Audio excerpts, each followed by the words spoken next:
Welcome to webinar number 6 in the Back to Basics series on awards and national employment standards. My name is Michelle and I'm pleased to introduce our speaker, Kylie James. Kylie is a human resources and industrial relations specialist and advisor to NatRoad Members. Today, Kylie will explain what you need to know about personal or carers leave, compassionate leave, and family and domestic violence leave. Over to you, Kylie. Thanks, Michelle, and hello to all of our listeners out there. So today we're going to talk about personal carers leave, or otherwise known as sick and carers leave, compassionate leave, and family and domestic violence leave. Before we do, I'd like to just acknowledge where some of the material that I've used to create these webinars have come from. And there's 3 different resources that I tap into, and one of those is our member resources on our webpage. So you can go to that website and download any fact sheets and other information about a range of topics on relating to your business. Also, the Fair Work Ombudsman webpage, they provide a lot of information just around the industrial relations system and helping us navigate that. And finally, the questions that we get from our members. So we receive questions every day from our members on various topics. And what we try and do is build them into these webinars so we can share that information with more people. So today we'll cover personal carers leave, compassionate leave, and family and domestic violence leave. These are 3 aspects of leave that all sit under the national employment standards. So as I mentioned before, personal carers leave used to be called sick leave. So that changed quite a while ago now, but a lot of people are still referring to it as sick leave. The entitlement is 10 days of personal carers leave each year for a full-time employee, and that's prorated for a part-time employee. Casual employees do not get personal carers leave. Personal carers leave accrues on a regular basis, and so it accumulates throughout the year. For a part-time employee, it's calculated on a 1/26th of an employee's ordinary hours of work in a year. So that's the calculation that you use to work out what the actual entitlement is for a part-time employee. The entitlement to personal carers leave is only accessible when the employee is sick or injured, or when a member of an employee's immediate family or household is sick and needs to be cared for by the employee. Unused annual leave is carried over from year to year. So if the employee doesn't use the 10 years, for example, the full-time employee doesn't use the 10 days per year, then that will roll over to the next year. Registered agreements or awards or an employment contract may offer more than this. So they may offer even up to 18 days, for example, of personal carers leave. However, they can't provide any less than. So they can't offer 5 days of personal carers leave. There is another element of personal carers leave, and that's the carers leave portion of it, which is unpaid carers leave. So all employees are actually entitled to that, including casuals. And that's 2 days of unpaid carers leave for each occasion when a member of an employee's immediate family or household requires care or support because of a personal illness, injury, or unexpected emergency. However, and this is particular for full-time and part-time employees, they cannot take unpaid carers leave if they have paid personal carers leave available. So how does personal leave or personal carers leave accumulate? Very similar to annual leave, it accumulates from the first day when someone starts their job, and that includes probation periods as well. It accumulates continuously based on the number of ordinary hours of work, and as mentioned before, it rolls over from year to year. It accumulates when an employee is on paid leave, such as annual leave and sick and carers leave, community service leave, including jury duty, and also long service leave. It does not accumulate when an employee is on unpaid annual leave, unpaid sick or carers leave, unpaid parental leave, or unpaid family and domestic violence leave. So I've mentioned the word immediate family members or household members a few times. What does that actually mean? It's actually defined in the industrial relations law. So an immediate family member or household members means spouse or former spouse, de facto partner or former de facto partner, a child, a parent, a grandparent, a grandchild, a sibling, a child, parent, grandparent, grandchild, or sibling of the employee's spouse or de facto partner, or former spouse or de facto partner, and also step relations and adoptive relations. Is there a limit to how much personal carers leave an employee can take? No, there is no limit. They can take what they've got accumulated. So essentially, once an employee has taken all of their paid leave, it does turn into unpaid leave from there. We've had a couple of questions around an employee taking excessive leave. So this is when an employee might or can't work for longer periods of time because of an illness or injury. So employees who can provide evidence of their illness or injury are protected from being dismissed because of their absence if they're away for less than 3 consecutive months or less than 3 months in total over the last 12 months, or they're still using this paid sick leave. An employee is no longer protected from being dismissed because of their absence, even if they do provide evidence, if their absence is more than 3 consecutive months or more than 3 months in total over the last 12 months, and they've used all of their paid sick leave. Employees who use paid sick leave the whole time can't be dismissed by their employer because of their absence, regardless of how long they are on leave. Now, if you're in a situation where you have employees who are taking excessive leave, please give us a call as we can help you navigate that particular situation, because there's a process that you would need to follow to have conversations with them, to talk to them about their excessive leave.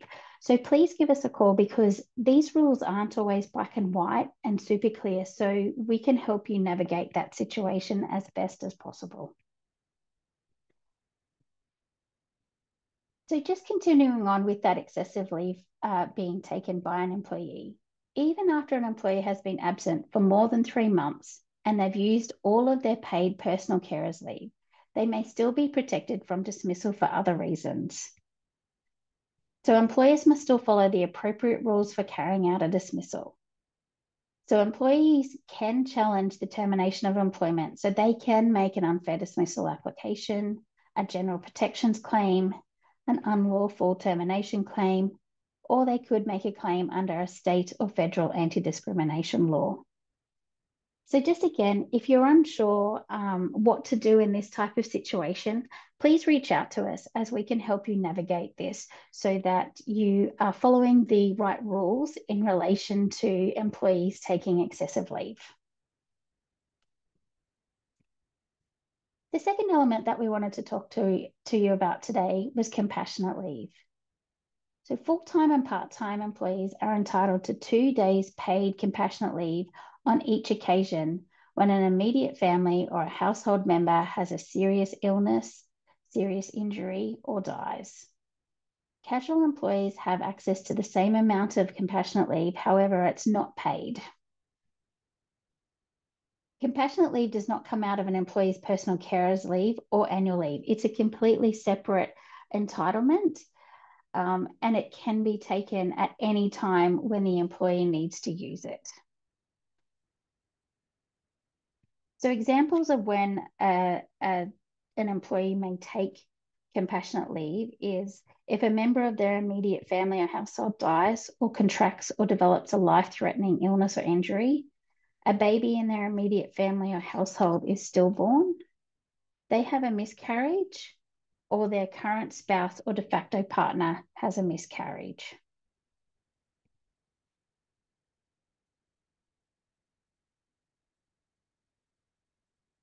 So if an employee is on another type of leave, for example, annual leave, they can use compassionate leave instead of other leave in these situations. So full-time and part-time employees receive compassionate leave at their base rate of pay for their ordinary hours they would have worked during the leave. This does not include separate entitlements such as incentive-based payments, bonuses, loadings, monetary allowances, overtime, or penalty rates. As mentioned, casual employees receive unpaid compassionate leave. Compassionate leave cannot be cashed out, so it's not like annual leave at all. It is an entitlement that gets taken under certain circumstances. And it is best practice for employees to tell their employer as soon as they can when they need to take compassionate leave. Employers can, on a reasonable basis, ask for evidence from the employee so they can access that leave. Our final element that we wanted to talk to you today about was the family and domestic violence leave. So all employees are entitled to 10 days of paid family and domestic violence leave each year. So this includes full-time, part-time, and casual employees. It is available in full immediately and resets on an employee's work anniversary. It does not accumulate from year to year, so it essentially resets every year. And it is a standalone leave entitlement. So it doesn't come out of any of their annual leave, personal carers leave balance. It is a separate entitlement. Employers who have enterprise agreements or registered agreements may offer more than this minimum entitlement of 10 days. They may wish to offer more, and this is again generally agreed between the employer and the employees. Workplace policies may also include entitlements. So if you want to develop a workplace policy around family and domestic violence leave, that is in addition to the award or an agreement, if you have that in place, you can do so. And please feel free to reach out to us and we can help you navigate how a policy may operate. And finally, there are support services for family and domestic leave. 1-800-RESPECT is the National Domestic, Family and Sexual Violence Counselling Information and Support Service. If you or someone you know is experiencing or at risk of experiencing domestic, family or sexual violence, there is a number that can be called 1-800-737-732, or there is a website 1800respect.org.au, and it has a lot more information around how to support and what to do in these sorts of situations. So just looking at some of the awards, the clauses in the awards, I've got the two clauses on the same page here for the long distance award. First of all, clause 21 in this award talks about personal carers leave and compassionate leave. And it refers back to the National Employment Standards, which is what we talked about today, with the 10 days paid leave for full-time and part-time employees. And the casual employees don't access that. And then you've got compassionate leave as well, paid for full-time and part-time, unpaid for casual workers. With the family and domestic violence leave, again, it refers to the National Employment Standards, where it is 10 days paid leave for all employees, full-time, part-time, and casual. The Road Transport and Distribution Award is very similar to the Road Transport Long Distance Operations Award. So again, the clause 25, the personal carers leave and compassionate leave, refers to the National Employment Standards, and clause 28, family and domestic violence leave, refers to the National Employment Standards. And the same as with the Clerk's Private Sector Award. Clause 33 refers to the National Employment Standards, and clause 36 refers to the family and domestic violence leave. Both of these refer to the National Employment Standards.